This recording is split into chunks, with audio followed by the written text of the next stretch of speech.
En marge du 22e congrès de l'Association africaine de l'eau et de l'assainissement AAUA, qui se tient du 16 au 20 février 2025 dans la capitale ougandaise, Kampala, le ministre des Eaux et Forêts, Tchagba Laurent, représentant la Côte d'Ivoire, a présidé ce mardi 18 février une rencontre ministérielle.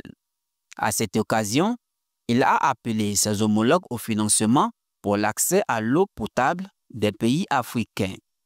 À l'issue, les participants ont reconduit à l'unanimité la déclaration adoptée à Abidjan lors du congrès précédent en 2023, eu égard des problématiques et l'approche commune des solutions.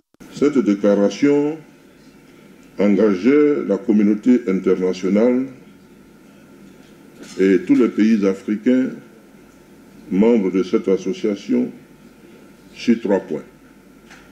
Considérer l'accès à l'eau et à l'assainissement comme un droit indivisible et fondamental. Le second point visait à garantir la disponibilité des ressources en eau, tant en quantité qu'en qualité. Enfin, instaurer un mécanisme de financement pérenne pour le développement des services d'eau et d'assainissement. 2 ans après, au niveau de la Côte d'Ivoire, on pourra citer l'élaboration d'une stratégie intégrée prenant en compte à la fois la mobilisation des ressources en eau, l'accès à l'eau potable et à des services d'assainissement. La Côte d'Ivoire a entrepris de mettre en place des systèmes d'information sur l'eau dans tous les bassins versants du pays. We welcome you as Uganda and we express our commitment ensuring that the Abidjan Declaration towards achieving the SDG targets is implemented.